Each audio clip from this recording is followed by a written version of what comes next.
Ya, ahí estamos grabando. Entonces, vamos a hablar respecto de los métodos cualitativos. Esto obviamente es un recuerdo de las cosas que hemos visto y por cierto que van a haber algunos detalles posiblemente que, que no van a estar dentro de lo que hemos conversado. Bueno, respecto de esto, los métodos cualitativos son... ¿qué está pasando?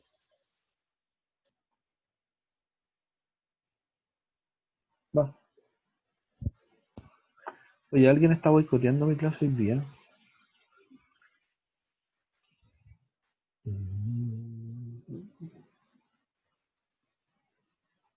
Ya, ahora sí.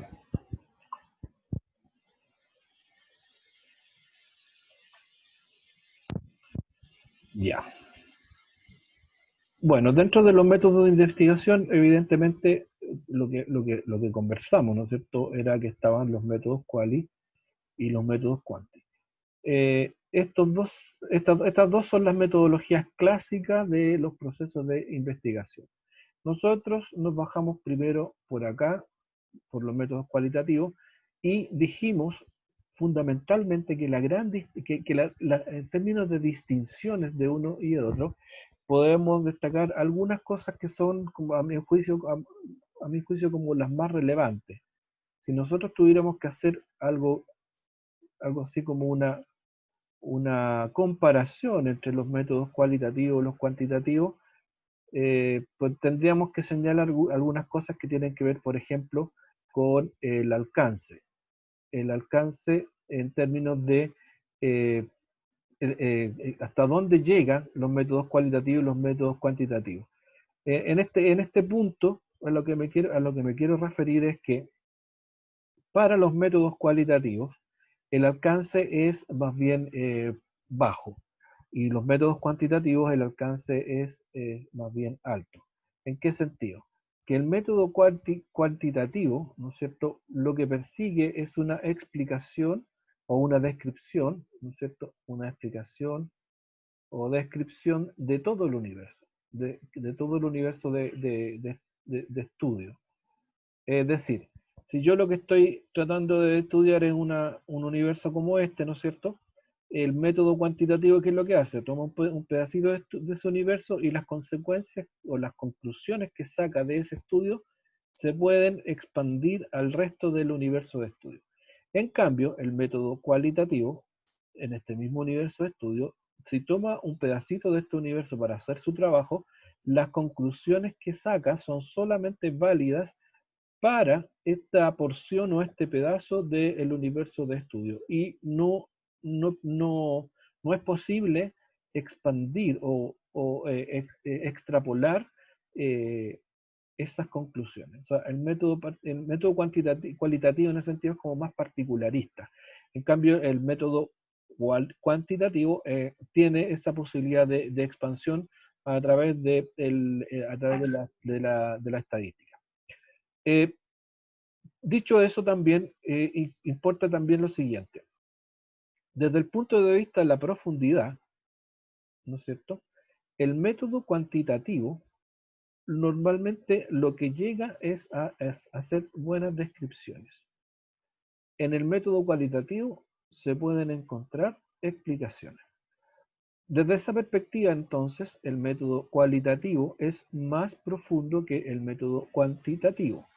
Si bien estas explicaciones solo son válidas para una parte del universo, es decir, la parte que estamos estudiando, no significa, digamos, que no sean profundas. El método cuantitativo llega, o es posible que llegue a todo un universo de estudio, pero normalmente, y en la mayoría de los casos, llega solo hasta niveles descriptivos. El método cuantitativo sirve muy bien para describir cosas, pero no funciona muy bien a la hora de explicar. A lo más, algunas veces logra establecer alguna suerte de correlación entre algunas variables muy en particular, pero no sirve, no alcanza para hacer explicaciones digamos, con un nivel mayor de profundidad. Esto obviamente todo pensando en que estamos en ciencias sociales. Todo esto es válido para ciencias sociales, ¿no? En esto estamos, y en particular para estudios que tienen que ver con la educación. ¿Qué otra cosa? Desde el punto de vista, ¿no es cierto?, de la aproximación o de esta división que nosotros alguna vez conversamos al inicio del curso entre el sujeto y el objeto, en el caso del método cualitativo hay una estrecha vinculación entre el sujeto y el objeto. Es decir, quien hace la investigación, o sea, el investigador o investigadora, ¿no es cierto?, mantiene una relación estrecha con con su objeto de estudio. O sea, hay una fuerte vinculación entre quien está realizando la investigación y quien está siendo investigado o investigada. De tal suerte que, como lo hemos hablado, ¿no es cierto?, eh, la, la, mm, el resultado, el análisis o la conclusión de lo que se hace está fuertemente condicionada por la interpretación de quien está haciendo el trabajo, interpretación, y esta interpretación tiene mucho que ver con la interrelación, con la relación entre quien está haciendo el trabajo, eh, quien está haciendo el trabajo de campo. Entonces, una de las características también más relevantes del método cualitativo es esta vinculación. Es el trabajo de campo, en la recogida de información, donde el investigador o investigadora tiene un trato muy estrecho, muy directo con su objeto de estudio. Y eso, por cierto, que nosotros lo conversamos, ¿no es cierto?, en su minuto, y vimos que esto era así en las entrevistas en profundidad, ¿no es cierto? Lo vimos también para los grupos focales y, por cierto, también para la observación participante. En cada uno de estos casos, que son los casos que nosotros vimos con mayor nivel, o sea, que no solo los mencionamos, sino que nos dedicamos a buscar sus características personales, en cada una de estas situaciones, o con cada una de estas técnicas investigativas, es decir, la entrevista en profundidad, los grupos focales y la observación participante, la persona que está realizando el proceso de investigación tiene una fuerte vinculación con su objeto de estudio. A diferencia, y aquí, bueno, para hacer el contraste, los estudios cuantitativos, esta vinculación es lejana, muy lejana. Y de hecho está mediada normalmente por un cuestionario. En los estudios entonces cuantitativos, el sujeto y el objeto prácticamente no se vinculan. Pensando en el más clásico de las técnicas de investigación cuantitativa, como son las encuestas. Entonces, dicho eso, entonces, porque como ustedes saben, no, se me acabó la pizarra, voy a tener que borrar un poquitito aquí. Cuando nosotros estamos en un método cuantitativo, el clásico, cuantitativo, ¿no es cierto? El método clásico cuantitativo es la encuesta. Y en una encuesta, ¿no es cierto? ¿Qué es lo que ocurre en una encuesta? Que el investigador o investigadora lo que hace es diseñar un instrumento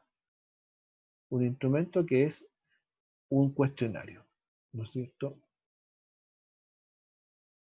Que es en la mayor de las veces un cuestionario que es, ¿cómo se llama? Estos que son, que cada persona lo responde por sus medios, ¿no? Sin la mediación de nadie. Y es a través del cuestionario donde el investigador o investigadora llega a las personas que son objeto del estudio. Por lo tanto, entre este y este hay un instrumento que está ahí entre medio. Y el investigador, la mayor cantidad de las veces, no ni siquiera sabe, o no conoce, o nunca ve a quienes están siendo investigados por la vía de los cuestionarios. Ahora, algunas veces también aquí entre medio hay personas, ¿no es cierto?, que son encuestadores, pero los encuestadores tienen ¿cómo se llama? Eh, Tienen manuales de procedimiento, ¿no es cierto? Eh, Tienen manuales muy estrictos de procedimiento de cómo hacer una encuesta, de tal manera de influir lo menos posible en las preguntas o en las respuestas de la persona que está siendo encuestada. Es decir, se trata de hacerlo lo más aséptico posible, donde no haya ningún tipo de sesgo, no haya ningún tipo de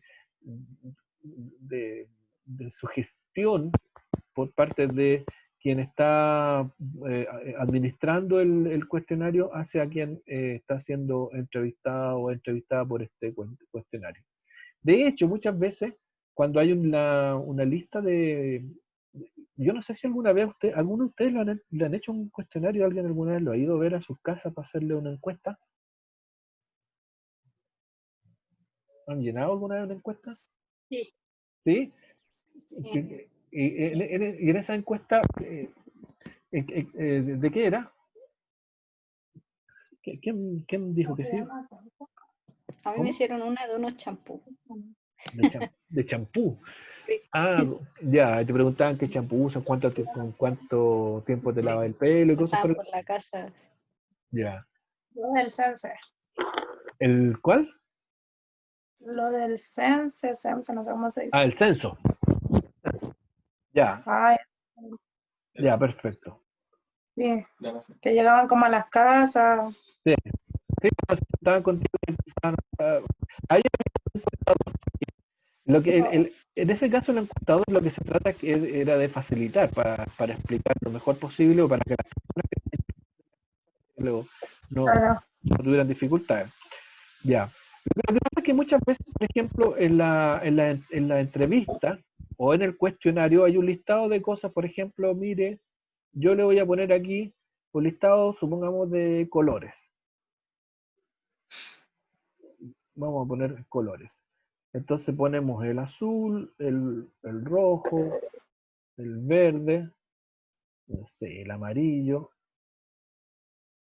el blanco, y así para abajo. Entonces, es que me estoy metiendo en los cuestionarios, pero bueno, es que el tema que quiero subrayar es esta separación. Entonces, las personas que hacen encuestas, se les dice, mire, usted no entregue las opciones, entregue el listado de las opciones. No sé si me entienden. O sea, la persona nos dice, aquí la pregunta podría ser, por ejemplo, ¿cuál es su color favorito? El color favorito. Entonces, a las personas se les pide que miren el listado y escojan. ¿Por qué se hace eso? Porque se entiende que si el encuestador tiene una preferencia por algún color, es probable que en la lectura que haga marque esa preferencia sin intención. Es decir, que ponga un énfasis distinto en la voz o que ponga una cara así como distinta cuando esté mencionando el color que le importa. Entonces, eso podría, o se entiende que podría estar influenciando de alguna manera a la persona que está haciendo que está respondiendo. Ahora yo pongo como ejemplo esto de los colores, pero esto es válido para otro tipo de cosas. Por ejemplo, si quieren hacer un estudio de opinión, si uno puede decir, mire, ¿cuál de las siguientes personas a usted le gustaría que fuera presidente de Chile o presidenta? Entonces, ahí se entrega un listado, porque la persona que está haciendo la encuesta, si esta persona va mencionando los nombres, puede que cuando mencione aquel personaje de su preferencia,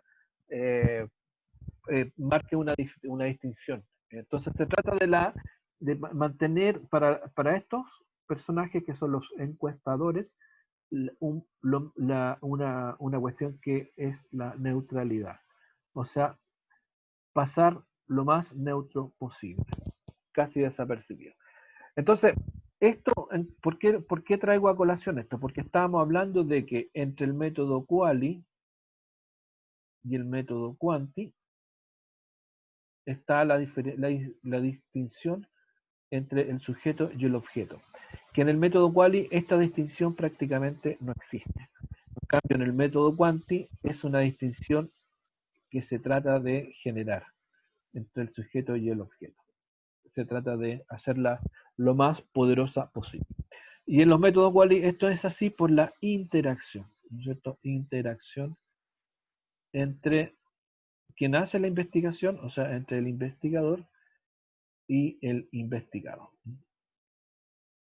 Ahí hay una interacción fuerte que se da en cada uno de las formas o de las técnicas de recolección de información. En cambio acá, esta relación entre el investigador y el investigado en los casos cualitativos no existe. No hay. No hay, ni siquiera saben dónde vive, ni el nombre, ni nada. El investigador solamente prepara el cuestionario. ¿No es cierto? Bueno, y preparar el cuestionario significa hacer el proceso previo al cuestionario, previo al diseño del instrumento, levantar objetivos, categorías de análisis, ítem y qué sé yo, y su producto es esto. Y esto o son autoadministrados, es decir, cada persona lo responde por sí misma, que puede ser, por ejemplo, una encuesta en Google, o hay personas que son encuestadores que lo administran, pero con un manual de procedimientos muy poderoso de tal manera de garantizar lo más posible la neutralidad. Entonces, aquí esa sería otra característica. Entonces, tenemos características del método cualitativo. La primera que dijimos que tiene que ver con el alcance. O sea, el método cualitativo no persigue llegar a todo el universo de estudio con las conclusiones. La segunda dijimos que tiene que ver con la profundidad. Dijimos entonces que el método cualitativo es un método que tiene tiene una gran profundidad. O sea, esto significa que llega a marcos explicativos. Y la tercera característica que estábamos mencionando tiene que ver con esta distinción entre el objeto y el sujeto y el objeto. Entonces, para los métodos cualitativos hay una gran interacción, ¿no es cierto? Hay una, ¿cómo podríamos decir? Una intensa interacción entre quien hace la investigación y quien está siendo investigado. O sea, en el fondo, en lo que estamos hablando del sujeto, entre el sujeto y el objeto. Diría que estas son las características más relevantes. Hay otra más que también es muy importante, que tiene que ver con la caracterización del objeto de estudio. Se dice que el estudio cualitativo tiene una visión, o trata de encontrar una visión holística, es decir, ve a su objeto de estudio como un todo. Y en relación a esto como un todo, es que sus conclusiones tienden a mirar todos los ámbitos, todos los aspectos de su objeto de estudio. En cambio, en los métodos cuantitativos se queda más bien con algunas situaciones muy específicas, muy particulares. Otra situación tiene que ver con, ¿cómo se llama? Con la flexibilidad. Los métodos cualitativos son métodos flexibles. ¿Qué significa esto? Que se van construyendo y reconstruyendo en la medida que se van aplicando. O sea, el diseño de un método cualitativo, especialmente en lo que tiene que ver con las categorías de análisis, ¿no es cierto?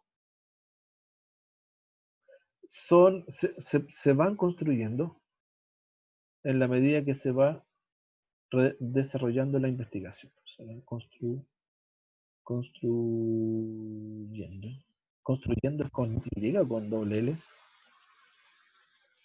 Con Y.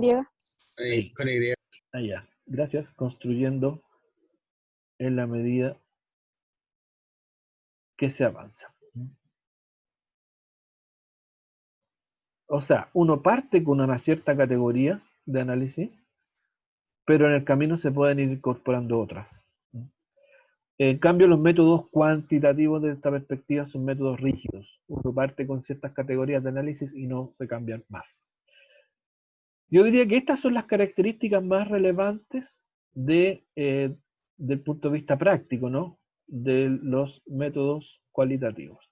Ahora, si ustedes van a un libro de filosofía de las ciencias, seguramente van a encontrar otras categorías, otras descripciones, que les van a hablar de la fenomenología, de la metodología y todas esas cosas, que son importantes, por cierto, pero ya son parte de un curso más de filosofía de las ciencias que de una cosa más práctica como de la que se trata este curso.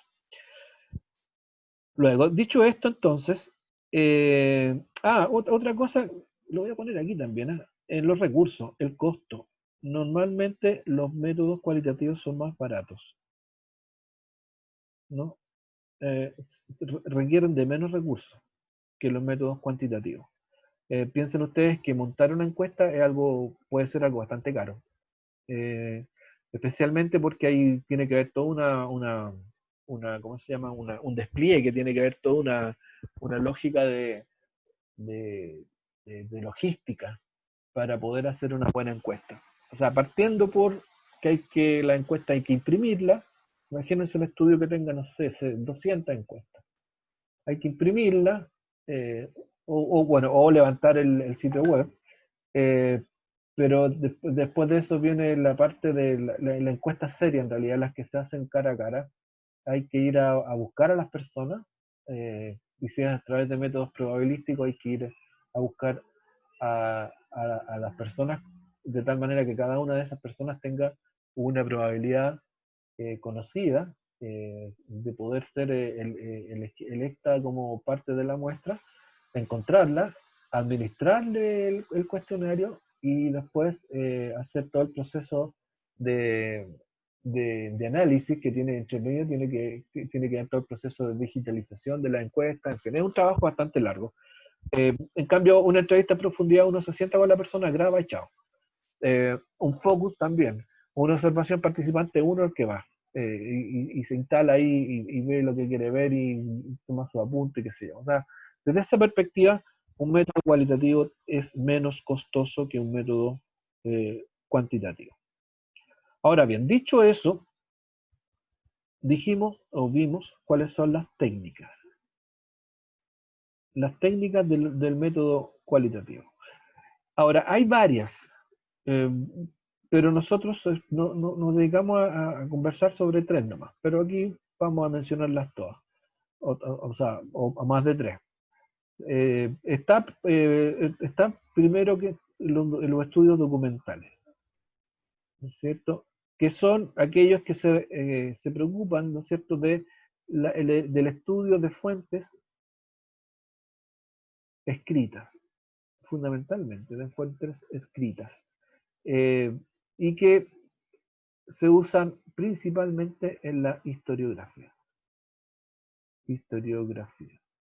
O sea, ¿qué es lo que hace aquí el investigador? Levanta hipótesis o categorías de análisis o qué sé yo, y va a los documentos, que pueden ser fuentes primarias, que pueden ser cartas, por ejemplo, o pueden ser fuentes secundarias, que pueden ser libros donde se habla sobre las cartas, o algo por el estilo. Después hablamos de las entrevistas, o guía, viene, o está como técnica muy importante, ¿no es cierto?, la entrevista, que yo creo que son como las clásicas y las íconos de las técnicas cualitativas. También está como otra cosa muy importante, que es la observación participante, ¿no es cierto? Y que aquí esto es parte de los clásicos de los estudios etnográficos. Y también hablamos de los focus, que que también son estudios etnográficos, pero que se pueden, digamos, se pueden describir como entrevistas grupales. Yo diría que estos son los más relevantes. Creo que no me falta ninguno: la entrevista, observación participante y los focus group.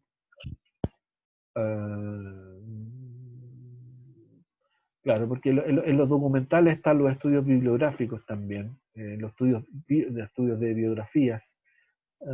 Sí. Estos son como los más relevantes. Y nosotros hablamos principalmente de esto y de esto. Ahora bien, en lo que se refiere a las técnicas, ¿no es cierto? En la observación participante, nosotros dijimos que la característica de la observación participante es que quien hace la investigación adquiere digamos, se inserta en el medio de donde están las personas o los grupos que quiere investigar. Es decir, si yo tengo acá una comunidad de personas que tienen una cierta característica que los identifica como parte de este grupo, ¿no es cierto? Que puede ser una etnia, ¿no?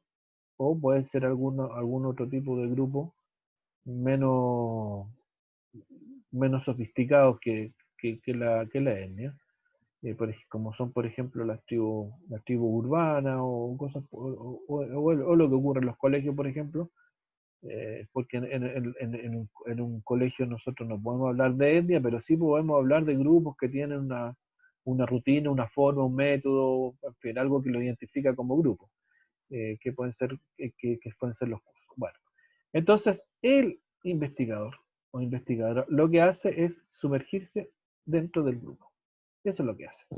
Básicamente es meterse dentro del grupo para, a partir de lo que ve adentro del grupo, establecer un proceso indagativo. Ahora, esta forma o esta inmersión dentro del grupo, y bueno, este estudio partió como estudio de etnias, o sea, partió como estudio de grupos étnicos que se hacían normalmente en África. Entonces los investigadores ingleses, por cierto, iban a África y se metían con las tribus. Y estaban ahí mucho tiempo haciendo o recogiendo datos e información. Bueno, de ahí viene lo de etnográfico.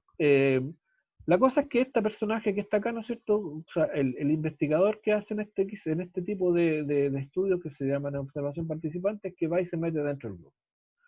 Y ahí observa, anota, analiza. Esto se hace a través de una pauta, y que esta pauta viene de una, ¿cómo se llama?, de una teoría, y que genera categorías de análisis.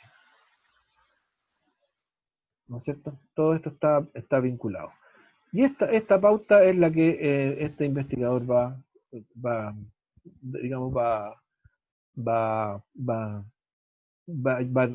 rellenando, ¿no es cierto? Y va haciendo observaciones, diarios y qué sé yo. Ahora, este observador puede ser un observador que puede tener ocultamiento de su rol de observador o no ocultamiento. O sea, pasa de ser un participante completo a un observador. Y puede tener situaciones intermedias. ¿Qué significa que sea un participante completo? Que hay un rol de ocultamiento. O sea, este personaje se inserta en el grupo sin digamos, manifestar su rol. O sea, va como espía. O puede ser un completo observador, en donde no hay ocultamiento. O sea, desde el inicio, esta persona dice, vengo acá a mirar y aprender de ustedes. Y entre medio, ¿no es cierto?, hay situaciones que son como intermedias, ¿no es cierto?, de ocultamiento parcial o ocultamiento o observador parcial. Pero básicamente se puede ir desde ser un observador, un completo observador, a ser un completo participante. Dependiendo de cuánto se explicite esta labor de observación en el grupo. La observación participante tiene en educación por lo menos tiene su máxima expresión, o no sé si será la máxima expresión, pero tiene una expresión muy importante, ¿no es cierto?, en la observación de aula. En la observación de aula. Que es una observación de máxima observador. O sea, quien hace esto, lo hace en un estado de máximo observador o máxima observación. Y en esta observación de aula, ¿no es cierto?, se hace el proceso de retroalimentación entre quien hace la observación y el docente que es observado. Y evidentemente que esto en el espíritu de la mejora en los procedimientos.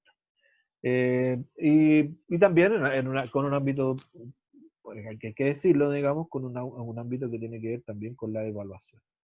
La evaluación docente algo de esto tiene, ¿no es cierto?, la evaluación de la actividad docente. Pero bueno, como sea, esta observación de aula es parte o se puede considerar como un proceso de observación participante en donde quien hace la observación ocupa el rol de máximo observador, porque no oculta su observación. Ahora, como dijimos, en este caso, el objeto y el sujeto se relacionan íntimamente porque el observador se va a meter dentro de lo que va a ser observado. Entonces ahí hay una interrelación. Muchas veces ocurre, y esto lo comentamos también, de que el grupo se comporta de una manera distinta a como se comporta normalmente porque hay un observador. Sin embargo, en la medida que el observador empieza a ser parte de la rutina del grupo, el grupo va adquiriendo, va a ir paulatinamente comportándose como lo hace normalmente, de tal manera que la persona que hace la observación va a ser capaz de observarlos en su estado natural. Bueno, oye, si alguien quiere hacer un comentario, pregunta, por favor, me detiene, ¿eh? Yo me largué y estamos bien hasta aquí, ¿o no? Estoy coherente con lo que hemos hablado en las clases, supongo, ¿no? Sí. ¿Sí? Sí, profe. Ya, qué bueno. Y no se han quedado dormidos todavía. Ya saben, si me pongo latero me avisan y nos ponemos a contar chistes. Ya, la otra, esa era la observación participante. Bueno, la otra es de lo otro que hablamos son las entrevistas en profundidad. Esta es, digamos, una de las técnicas más clásicas de los métodos cualitativos. Todos alguna vez hemos sido entrevistados y todos alguna vez vamos a hacer una entrevista si es que no la hemos hecho ya. La entrevista en profundidad es evidentemente la búsqueda de los significados, de los significados profundos que una persona tiene respecto del tema de investigación. Y cuando hablamos de significados, estamos hablando de qué cosas o cuáles son las percepciones, los juicios, percepciones y juicios que una persona tiene respecto de algo. Nosotros, en una entrevista en profundidad, la verdad es que hacemos un doble juego. Y cuando digo nosotros, me pongo en el rol de investigador. Cuando una persona investiga, y hace un proceso de entrevista en profundidad, la mayor de las veces lo que se está tratando de investigar es una situación, vamos a poner aquí el universo estudio, en la cual este personaje, nuestro entrevistado, está metido. Entonces, el investigador normalmente lo que hace es tratar de encontrar una descripción para el personaje y además, por la vía del personaje, tratar de encontrar qué es lo que ese personaje o cómo ese personaje percibe su universo.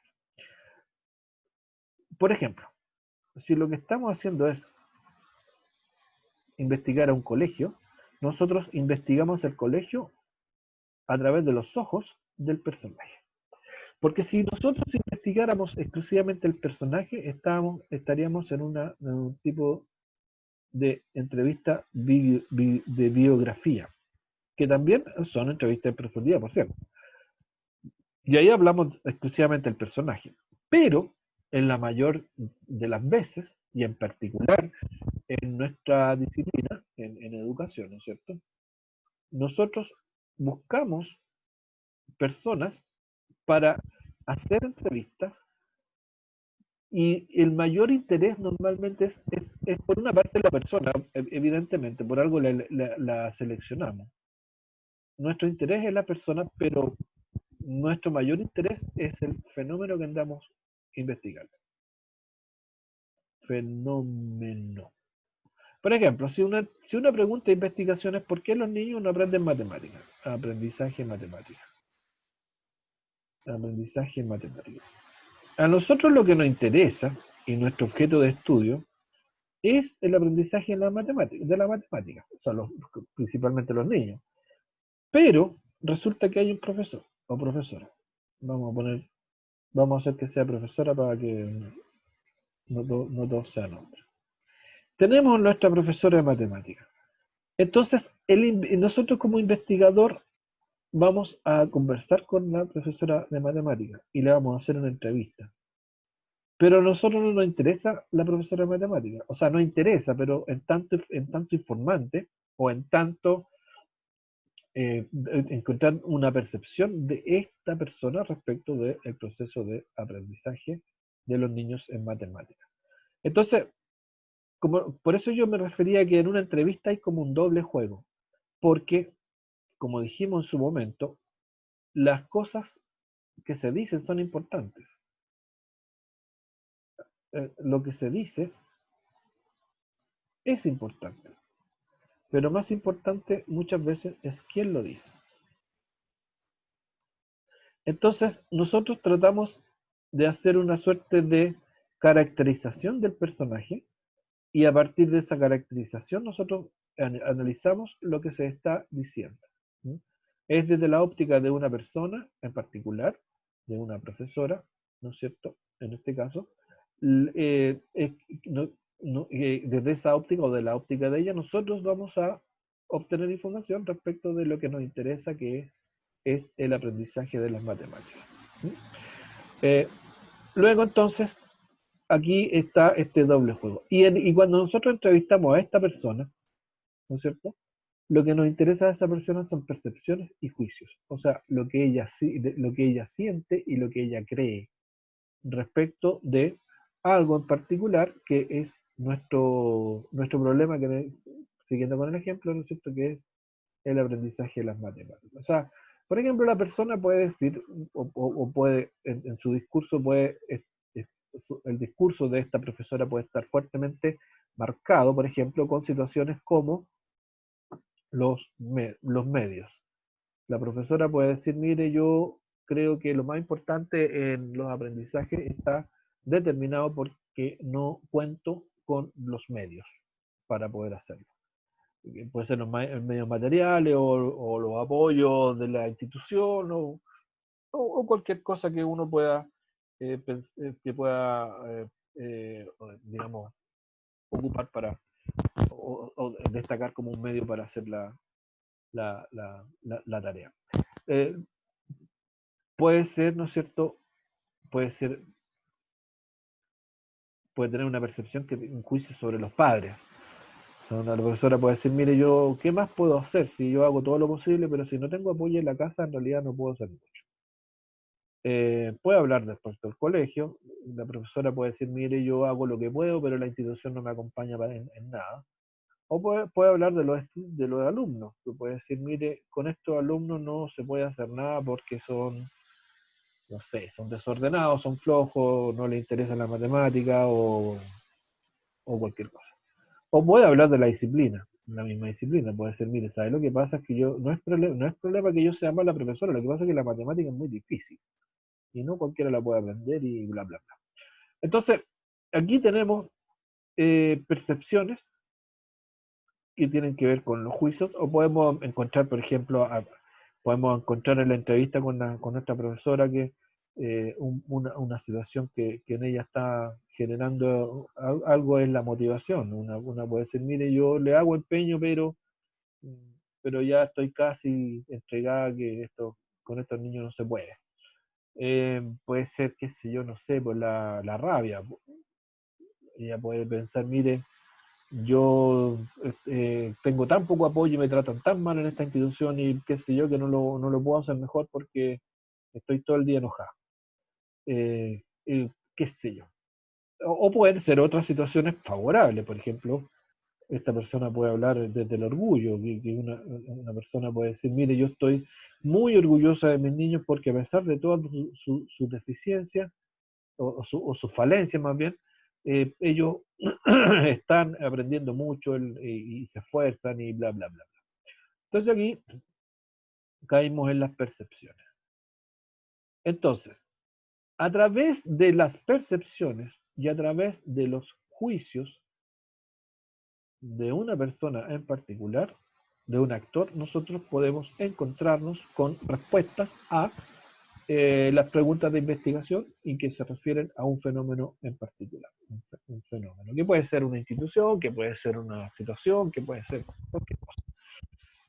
Entonces la entrevista en profundidad, insisto, es la búsqueda a través de una persona que nos facilita todas sus percepciones, todos sus juicios, de entender mejor o de la mejor forma posible un objeto de estudio, que nosotros que normalmente se le denomina como el universo de estudio. Nosotros queremos saber del colegio, bueno, el colegio, el universo de estudio. Nosotros queremos saber del curso, el curso, el colegio, el universo de estudio. Nosotros queremos saber de la facultad, bueno, la facultad, el universo de estudio. Pero si nosotros estamos estudiando, por ejemplo, si nosotros queremos hacer un estudio sobre la facultad de ciencias, vamos a entrevistar a alguien de la facultad de ciencias, evidentemente, que puede ser profe, estudiante, lo que sea, pero está vinculado con la facultad de ciencias, ¿no?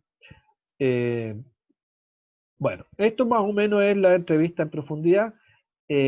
Ahora, hay técnicas para hacer entrevista en profundidad, ¿no es cierto? La principal de las técnicas siempre, y por cierto, es la empatía. A través de la empatía, ¿no es cierto?, se pueden conseguir resultados, porque una cosa es que la persona, vamos a poner nuevamente aquí a nuestra profesora de matemáticas, una cosa es que nuestra colega, ¿no es cierto?, responda, y puede responder lo políticamente correcto, y otra cosa es que no responda lo que ella cree de verdad. O sea, hay distintos niveles de respuesta. Por eso es que en una entrevista en profundidad también es muy importante lograr la confianza. Si nosotros queremos obtener buena información respecto de confianza de nuestro entrevistado, evidentemente que tenemos que generar con él o con ella mucha confianza. Y otra situación también es cierta habilidad de quien está haciendo la entrevista para conducir la entrevista. En la conducción de la entrevista normalmente se va desde lo más general, ¿no es cierto?, a lo más específico. Yo siempre digo lo mismo, una buena entrevista tiene que ser como específico, tiene que ser como los aguiluchos. No sé si ustedes han visto alguna vez un aguilucho, pero imagínense que aquí hay un ratón. Aquí tenemos un ratón. Y el aguilucho que está por acá arriba, no tengo idea cómo se dibuja un aguilucho, pero vamos a suponer que esto es un aguilucho. Una cosa así. Parece abeja, pero imagínense que es un aguilucho. Cacha el ratón, lo ves. Entonces, ¿qué hace el aguilucho? Da vuelta. Da vuelta, da vuelta, da vuelta, da vuelta, da vuelta. Y el ratón se queda mirando al aguilucho para arriba, pero da vuelta y da poco, y da poco, y da poco, y da poco, y da poco, hasta que, ¡pum!, le cae. Entonces, en una entrevista es lo mismo, de lo más general a lo más específico. Y en lo específico, por cierto, normalmente está lo que nosotros queremos. O sea, por aquí normalmente está el objetivo de la entrevista, en las cuestiones más específicas, qué es lo que queremos conseguir. Bueno, entonces, esto también es, y conseguir esto está muy relacionado con la empatía y muy relacionado con la confianza. O sea, que la persona que está siendo entrevistada, ¿no es cierto?, ojalá se sienta cómoda, esté en confianza, que sienta que está siendo escuchada, o sea, el entrevistador tiene que ser empático, y además estas dos cosas se tienen que ir consiguiendo con una suerte de estrategia para poder encontrarnos con la información que queremos. Estas son las cuestiones básicas de la entrevista en profundidad. Y por último, están los focus, que los focus groups son una suerte de entrevista, pero se hace entrevistas a grupos. Y el grupo normalmente tiene ciertas características que lo hacen interesante para los efectos de la investigación. Y a partir de estas características hay lo que se llama una suerte de muestreo. Que no es muestreo, se hace una muestra, que no es una muestra estadística, por favor. Aquí no significa que si en el grupo, en un universo estudio hay, no sé, 70% de mujeres y 30% de hombres, si en un focus tenemos 10, tienen que haber 7 mujeres y 3 hombres. No, no es una muestra que tenga que ver con criterios matemáticos, es una muestra que tiene que ver con otro tipo de criterios. Pero como sea, es una muestra. Entonces, el focus group, de lo que se trata es de reproducir las relaciones que hay en el universo, o entre los integrantes del universo, en una situación controlada. Una cosa así. O sea, es hacer como un mini universo. ¿No es cierto? Si yo tengo acá mi universo grande, que puede ser la escuela, entonces yo quiero saber, o quiero entender más bien, cómo se dan las relaciones al interior de la escuela entre los distintos estamentos, entonces yo puedo hacer un focus. Y con el focus hago una suerte de laboratorio, una suerte de microclima que me puede permitir, o que me puede llevar a entender un poco mejor lo que ocurre por acá. Y yo para eso, bueno, selecciono una buena muestra, selecciono personas en particular que me puedan servir para conseguir esto de reproducir en un microclima el universo. Básicamente es el focus. Y el focus funciona especialmente con guiones. ¿No es cierto? En donde lo que se plantea son temas. Y a partir de esos temas, ¿no es cierto?, se desarrollan las conversaciones en el grupo. Aquí el investigador tiene un rol de facilitador. Y de hecho, en algunos casos, ni siquiera está el investigador o investigadora en el focus. Pero si llega a estar, se le da un rol más bien de facilitador para la conversación entre los integrantes del grupo. Porque aquí lo que importa, ¿no es cierto? Vamos a suponer que tenemos acá un grupo, un focus group. Vamos a poner aquí distintos individuos. Y acá vamos a tener al moderador. Entonces, lo que importa es la interacción entre entre los integrantes del grupo. Y cómo se relacionan entre ellos. Y el moderador lo que hace es generar como los estímulos. O sea, generar los estímulos que permiten que se genere la dinámica al interior del grupo. Ahora, dicho así, entonces, el moderador puede o no ser la persona que está haciendo la investigación. Hay muchos focus que se hacen con personas que son especialistas en focus. Pero también puede ser la misma persona. Entonces, el focus no funciona con preguntas, aunque pueden haber preguntas, pero no es la lógica de la entrevista. Es la lógica del estímulo, es la lógica de la, ustedes creen también de la provocación. ¿No es cierto? O sea, y aquí perfectamente puede ser que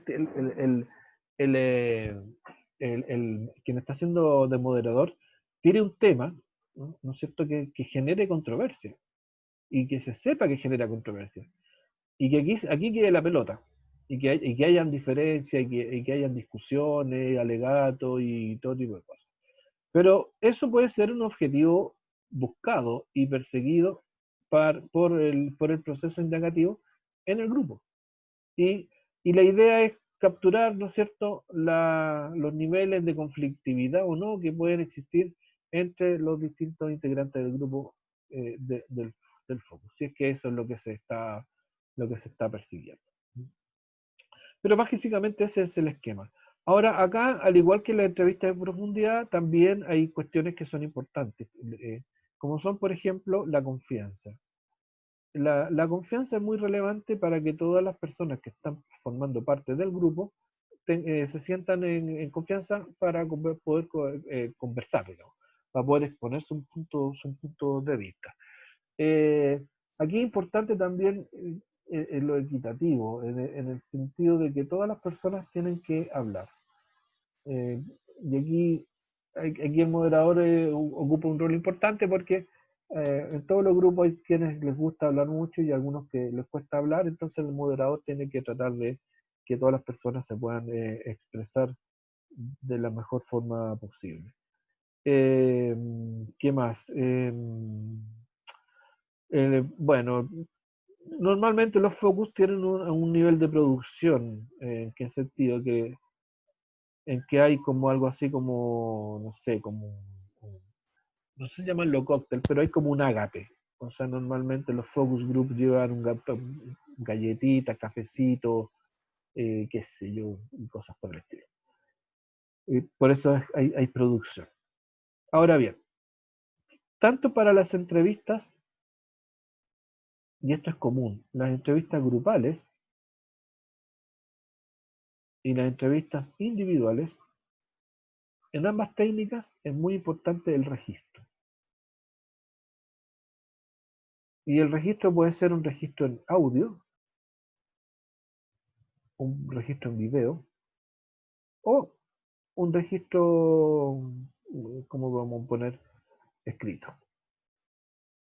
Escrito. Es decir, en las entrevistas grupales y en las entrevistas individuales se tiene que dejar constancia a través de grabaciones, a través de videograbaciones o a través de escritos que se toman en el mismo momento de lo que está ocurriendo. Este registro es la base para el análisis. Y tiene que haber un proceso que se denomina el proceso de transcripción, ¿no? Aquí los registros se hacen, o de los registros se hacen las transcripciones, y de ahí se hacen, y a partir de esto, digamos, de las transcripciones se hacen todos los procesos de análisis para obtener las conclusiones que se andan buscando. Pero esto es importante para los dos tipos de investigación. ¿Están por ahí todavía, no? Yo creo que llevo como 1 hora hablando. Aquí estamos. Sí. Javier siempre está, ¿y el resto? Aquí Sí. estamos, profe. Ya. Sí, profe. ¿Vamos bien o no? ¿No estoy muy aburrido? No. No, no se han aburrido. Por eso yo los quiero tanto a ustedes, nunca se aburren. Pero, ay, ya, aquí tengo mi... Bueno, y por último, y esta es la última idea que quiero mostrarles acá, está la técnica para que es común, digamos, para todos estos, para todas las técnicas, hay una cuestión que es común y que es muy importante a la hora de la construcción de los instrumentos. Esto es válido tanto para la observación participante como para las entrevistas en profundidad, como para las entrevistas grupales. ¿Qué es lo siguiente? Yo, a partir de... voy a irme un poquitito antes. A partir de las preguntas de investigación, diseño objetivos de la investigación, objetivos específicos. Es decir, aquí puede ser una o más preguntas. Supongamos que yo tengo, imagínense, tengo 10 preguntas de investigación. Entonces aquí pongo que se refieren a lo mismo, o están muy vinculadas. La pregunta 3, 7 y 8, entonces esto me da pie a mi objetivo 1, mi primer objetivo. Aquí podemos decir, mire, la 1, la 2 y la 5 las puedo agrupar y me da pie a mi objetivo 2. Y la otra, que es lo que me queda aquí, la 4, la 9 y la 6, creo que ahí están todas, me da para un objetivo 3. Entonces, a partir de las preguntas, yo genero objetivos para mi investigación. Entonces, para responder a estas 3 preguntas, voy a hacer este objetivo, para estas 3 voy a hacer este otro objetivo, y en fin. Y recuerden que en una investigación los objetivos específicos marcan como la ruta la ruta a seguir. Entonces, para cada uno de estos objetivos específicos, yo puedo definir categorías de análisis. ¿No es cierto? Que son como la explicitación de mi objetivo específico en algún ámbito en particular que esté vinculado con el objetivo y con las preguntas de investigación. Entonces aquí yo puedo poner categoría 1, aquí puedo poner categoría 2 y categoría 3. No tiene por qué haber 3 categorías, puede ser incluso solo una, o puede haber más, pero yo aquí pongo, imagínense que para este objetivo solamente definimos 2, y para este objetivo definimos nuevamente 3. Entonces yo puedo partir, y aquí esto es válido, ¿no es cierto?, para observación participante, para entrevista en profundidad o para focus group. A partir de estas categorías, yo diseño preguntas, diseño reactivos, diseño maneras que me van a permitir a dar cuenta de estas categorías para el cumplimiento de objetivos que me va a permitir responder a una pregunta o a un grupo de preguntas. Para el caso de la entrevista, bueno, hasta aquí esta cosa es común, ¿no es cierto? De aquí para acá. De aquí para acá se diferencia porque depende si estamos en una entrevista grupal, en una entrevista individual, en un focus o lo que sea. Si estamos en una entrevista en profundidad, esto a mí me puede llevar a formular preguntas específicas, preguntas, ahí, o temas. Recuerden que las entrevistas en profundidad pueden ser estructuradas o semiestructuradas o abiertas, ¿no? Entonces, si estamos en una cosa muy estructurada, aquí van a haber puras preguntas. Si estamos en una cosa semiestructurada, aquí van a haber preguntas o temas de conversación. Y si es abierta, bueno, aquí no va a haber nada. Vamos a ir en el camino. Normalmente las entrevistas son semiestructuradas. Entonces, para cada categoría o para cada grupo de categorías, yo voy a definir aquí preguntas. Aquí también vamos a suponer que estamos en una cosa un poco estructurada. Preguntas y preguntas. En los estudios cuantitativos esto es evidente. Aquí lo que uno hace aquí en los estudios cuantitativos son los ítems de una encuesta. ¿No es cierto? Acá son preguntas que no tienen que tener unas características de los ítems de una encuesta. Evidentemente son distintas, pero apuntan a lo mismo. Entonces, esto es lo que nos permite darle buena forma a nuestro proceso de investigación a través del uso correcto de los instrumentos, y es una tabla de especificaciones.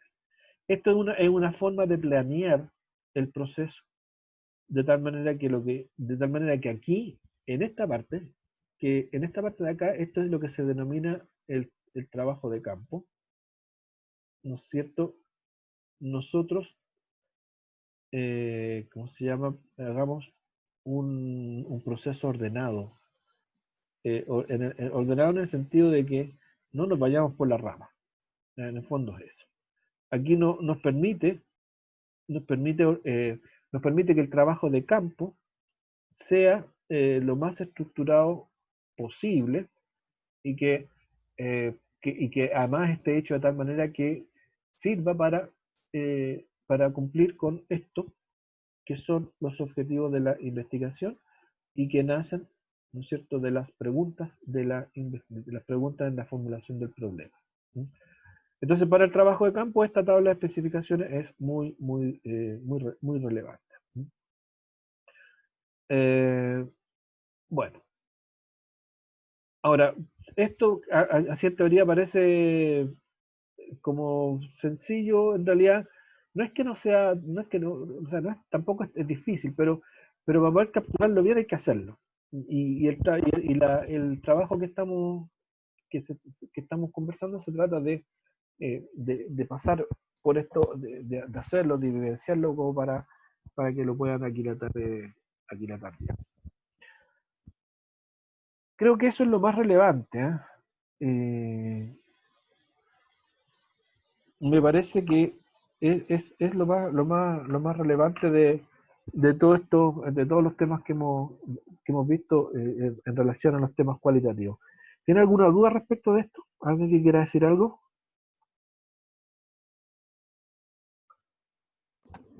No, en mi caso no, todo claro. Sí. Yo tengo una duda, profe. Dale, por favor, Leslie. ¿Qué tan generales deberían ser las preguntas que dan los objetivos en comparación con las preguntas que uno después hace en la entrevista? Porque no sé si es normal después preguntar o tener alguna pregunta en la entrevista que haya sido la misma que nos dio un objetivo, o eso no podría pasar. Podría coincidir, ¿eh? No. ¿Sí? No hay problema en que justo preguntemos lo mismo. Sí, no creo que haya problema, pero no sé, sería extraño en todo caso, pero lo que hay que tener claro es que unas son las preguntas de la investigación y la otra son las preguntas que uno hace en un diseño con una técnica específica. Eventualmente podría ser que se repita o que se haga de distinta manera, pero yo no me preocuparía mucho por eso, o sea, me preocuparía que hubiera una coherencia entre todo, por cierto. Pero sí, lo lógico sería que las preguntas de la investigación fueran como más grandes, abarcaran más temas. Por ejemplo, uno puede decir, a ver, ¿qué puede ser? Imagínate una pregunta de investigación que diga cuáles son las estrategias metodológicas del profesor en la clase. Y uno podría decirle al profesor, ¿cuáles son sus estrategias metodológicas? Sí, puede ser. Pero evidentemente que tiene que haber más que eso. Lo que uno debería hacer en esa entrevista es decir, preguntarle a los profesores, mire, usted usa esta técnica, conoce esta otra técnica, ¿qué es lo que hace cuando se inicia la clase? ¿Qué es lo que hace cuando se finaliza la clase? ¿Te hace retroalimentación cuando hace evaluaciones? ¿Me entiendes? O sea, ir como a cuestiones mucho más específicas que me sirven para poder chequear cuáles son las estrategias metodológicas del profesor en la clase. No sé si me entendí la idea. O sea, puede ser que uno plantee en la entrevista la pregunta más general, pero en una entrevista también deberían existir cosas mucho más específicas que sirvan para corroborar, porque uno puede decir, mire, este profe me dijo que tiene una estrategia metodológica súper participativa, pero cuando yo voy a las preguntas específicas me doy cuenta que en realidad no son participativas, o son parcialmente participativas, no se me entiende. Puede ser para corroborar afirmaciones que estén hechas. Desde ese punto de vista yo creo que o sea, no debería haber, o sea, no hay una contradicción allí, pero sí hay que entender la diferencia de naturaleza entre un tipo de pregunta y otro tipo de pregunta. Por eso muchas veces las preguntas de los instrumentos en realidad, yo les digo pregunta, pero hay autores que les dicen reactivos, y otros, cuando es en métodos quali se habla de ítems, de métodos quanti. Pero bueno, como estamos en un guión de entrevista a profundidad, claro, uno dice, bueno, son preguntas. ¿Te quedó más o menos claro, Leslie, o te enredé más? No, ahí me aclaré. Gracias, profe. Bueno. Ya. ¿Estamos entonces? Si no hay más preguntas, lo dejamos por ahí hoy día. Nos dejamos por acá. Y nos comunicamos nos contactamos el miércoles. Y el miércoles la Leslie y el Javier nos presentan lo que tienen y seguimos avanzando. ¿Les parece? Bueno, Acá. Ya, chiquillos. Que estén muy bien, cuídense y nos contactamos el miércoles. Ya, profe. Igual, profe. Ya, profe, Chao. chao. Chau. Chao, que estén bien. Chao, Eileen.